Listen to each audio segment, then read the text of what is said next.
Master minds commerce చదవాలనుకునే 10th inter విద్యార్థుల తొలి ఎంపిక. నేను జాయిన్ అయింది విశ్వనాథ్ గారి దగ్గర నిండు దంపతులు సినిమాతో. ఓకే. ఆ నిండు దంపతులు సినిమాలో ఎన్టీ రామారావు గారు చాలా పెద్ద కాస్టింగ్ అదంతా ఉన్నది. నిండు దంపతులు ఫెయిల్ అయింది. ఫెయిల్ అయిన వెంటనే చెల్లెలు కాపురం వచ్చింది. తర్వాత కాలం మారింది. నారాయణ చిన్న సినిమాలతో ప్రయాణం చేస్తున్నాడు ఆయన. ఆ మధ్యలో ఏమైంది, చిన్ననాటి స్నేహితుల్లో రామారావు గారితో ఒక అభిప్రాయ భేదం వచ్చింది విశ్వనాథ్ గారికి. అది ఏంటంటే ఎన్టీ రామారావు గారు వస్తూనే గాగల్స్ పెట్టుకుని వచ్చారు, కూలింగ్ గ్లాసెస్ పెట్టుకుని వచ్చారు. వచ్చేసరికి బ్రదర్ గ్లాసెస్ తీసేయండి, ఈ సీన్లో బాగుండవు అని విశ్వనాథ్ గారు అన్నారు. పర్వాలేదు బ్రదర్, బాగానే ఉంటుంది అది ఇది అని ఈయన అన్నాడు. అనేసరికి లేదు బ్రదర్, కూలింగ్ గ్లాసెస్ ఈ సీన్లో బాగుండవు, తీసేయండి అది ఇది అన్నారు. పర్వాలేదులే బ్రదర్ అని అన్నాడు. సో ఈ విధంగా మాట పెరిగినందువల్ల విశ్వనాథ్ గారు ఏమన్నారంటే, బ్రదర్ మీరు ఒక్క క్యారెక్టర్, మీ క్యారెక్టర్ గురించి ఆలోచిస్తారు, నేను అన్ని క్యారెక్టర్స్ గురించి ఆలోచిస్తాను, కథ మొత్తం ఆలోచిస్తాను, నేను చెప్పినట్టు మీరు చేయాలి కానీ మీరు చెప్పినట్టు నేను చేయను అన్నారా అని అన్నారంట. సెట్ లోపల జరిగినటువంటి సంభాషణ అనేసరికి మొత్తానికి ఇద్దరు పరిస్థితి వేడెక్కింది. వేడెక్కేసరికి విశ్వనాథ్ గారు కారెక్కేసి వెళ్ళిపోయారు. విశ్వనాథ్ గారు వెళ్ళిపోయిన తర్వాత సరే డైరెక్టర్ లేకపోతే రామారావు గారు కూడా కారెక్కి వెళ్ళిపోయారు. యూనిట్ అంతా వెయిట్ చేస్తుంది. డివిఎస్ రాజు గారి సినిమా, చిన్ననాటి స్నేహితులు అది. డివిఎస్ రాజు గారి సినిమా. డివిఎస్ రాజు గారు స్పాట్లో లేరు, ఎక్కడో పని చూసుకొని ఆయన అక్కడికి వచ్చేసరికి యూనిట్ అంతా వెయిటింగ్. వచ్చేసరికి ఇలా జరిగిందని చెప్పారు. చెప్పేసరికి ఓకే ప్యాకప్ చేయండి అని అన్నారు.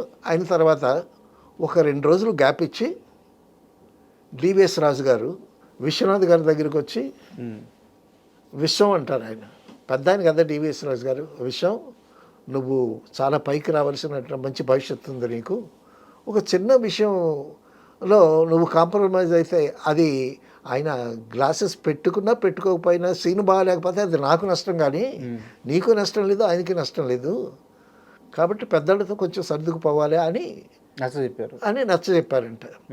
తర్వాత డివిఎస్ రాజు గారు రామారావు గారి దగ్గరికి వెళ్ళి, సార్ మరి షూటింగ్ ఎప్పుడు చేద్దామనంటే రామారావు గారు నేను రెడీ బ్రదర్ మరి చేసేయండి అది ఇది అని అంటే, మొత్తానికి ఆ ప్రాబ్లమ్ని ఆ విధంగా అలా చేసి మళ్ళీ షూటింగ్ స్టార్ట్ చేశారు. అది చిన్ననాటి చేతులు. ఎన్టీ రామారావు గారు, శోభన్ బాబు గారు బ్రహ్మాండంగా ఆడింది ఆ సినిమా. బట్ తర్వాత ఎన్టీఆర్ గారితో సినిమా చేయలేదా? తర్వాత ఎన్టీఆర్ గారితో సినిమా చేయలేదు, కుదరలేదు. సో ఏమైంది, ఎన్టీ రామారావు గారితో చిన్ననాటి స్నేహితుల తర్వాత సినిమా చెయ్యలేదు అనే దానికి నేనే చిన్న సాక్షిని దానికి. చిన్ననాటి స్నేహితులు అయిపోయిన తర్వాత పుండరీకాక్షి గారు ఎన్టీ రామారావు గారితో విశ్వనాథ్ గారితో సినిమా చేయటానికి 5,000 అడ్వాన్స్ ఇచ్చారంట విశ్వనాథ్ గారికి. సరే విశ్వనాథ్ గారు ఒకసారి ఒకరోజు నన్ను పిలిచి పుండరీకాక్షి గారి దగ్గరికి వెళ్ళి ఈ లెటర్ ఇయ్యి అని చెప్పారు. చెప్తే నేనేమో వెళ్ళి పుండరీకాక్షి గారికి లెటర్ ఇచ్చాను. పుండరీకాక్షి గారు చెప్పింది ఏంటంటే, ఆ లెటర్ సారాంశం ఏంటంటే, అదే అంటే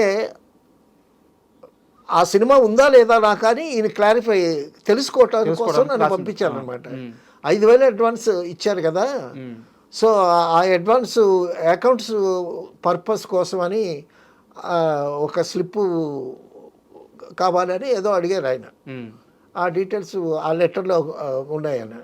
అంటే పుండరీకాక్షి గారు ఏమన్నారంటే, అది అడ్వాన్స్ ఏం కాదు, ఆయనకి 5,000 నేను అప్పిచ్చానని చెప్పు, ఆ 5,000 ఆయనకి ఎప్పుడు వీలు పడితే అప్పుడే తిరిగి ఇవ్వమని చెప్పు, సినిమా మాత్రం లేదు, సినిమా లేదని మన ముందు ఎందుకు అంటారు, అది అడ్వాన్స్ కాదు అప్పే అని చెప్పు అంటే సినిమా లేనట్టే కదా. సో ఆ విషయం నేను విశ్వనాథ్ గారికి చేరవేశాను. సో సినిమా తర్వాత విశ్వనాథ్ గారు ఎన్టీ రామారావు గారితో సినిమా చేయలేదు.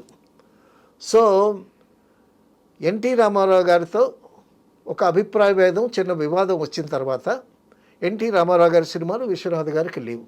బట్ ఇదే సందర్భంలో నాకు ఇంకో డౌట్ సార్. చెప్పండి. అయితే ఇంతకు ముందు ఏఎన్ఆర్ గారితో సినిమా చేసిన తర్వాత ఈయన ఎన్టీఆర్ గారి దగ్గరికి వచ్చి వరుసగా సినిమాలు చేస్తున్నప్పుడు ఏఎన్ఆర్ గారితో కూడా విభేదాలు వచ్చినాయని తెలిసింది. ఏఎన్ఆర్ గారితో విభేదాలు ఏంటంటే ఆయన అవకాశం ఇచ్చేటప్పుడు ఆయన వెంట లేడు కదా, ఆయన రామారావు గారితో చేస్తున్నారు. తొలి సినిమాలు ఇచ్చినప్పుడు నాతో తొలి సినిమా అవకాశం ఇచ్చాం. సో డెఫినెట్గా అవకాశం ఇచ్చిన వాళ్ళు వీళ్ళు మళ్ళీ మరొక సినిమా ఎంకరేజ్ చేస్తారు. కానీ అప్పుడు వర్గాలు కదండి, రామారావు గారి వర్గం, నాగేశ్వరరావు గారి వర్గాలు ఉండేవి కదా. విశ్వనాథ్ గారు ఎన్టీ రామారావు గారి సినిమాలు చేయటానికి అటువైపు ఎందుకు వెళ్ళాడో అనేటటువంటి ఆలోచనలు మనకి తెలియవు. పోతే ఇది ఇలా ఉంటుండగా నేను కోదండరామరెడ్డి గారితో పనిచేసేటప్పుడు గోపాలకృష్ణుడు సినిమాకి నాగేశ్వరరావు గారు హీరో. సో అప్పుడు ఒక సీన్ చెప్పడానికి నాగేశ్వరరావు గారి దగ్గరికి వెళ్ళేటప్పుడు దగ్గరగా నాగేశ్వరరావు గారిని అప్పుడే నేను చూడటం, సార్ నమస్కారం అండి, ఎవరు అని అంటే, సార్ నా పేరు కనగాలి జయకుమార్ అండి, కో డైరెక్టర్ ఈ సినిమాకి కోదండరామరెడ్డి గారు దగ్గర చేస్తున్నాను. ఇంతకుముందు ఎవరి దగ్గర చేసావు నువ్వు అని అన్నాడు నాగేశ్వరరావు గారు. అనేసరికి కె విశ్వనాథ్ గారి దగ్గర చేశానండి అన్న. అనేసరికి కె విశ్వనాథ్ దగ్గర చేసావా? ఆయన కె విశ్వనాథ్ గారి పేరు ఎత్తంగానే ఆయన ముఖంలో రంగులు మారి మోస్ట్ ఇంగ్రాటిట్యూడ్ బగ్గర్ అన్నట్టు ఎక్స్ప్రెషన్ ఇచ్చాడు ఆయన. అన్నాడు కూడా, మాట అన్నారు.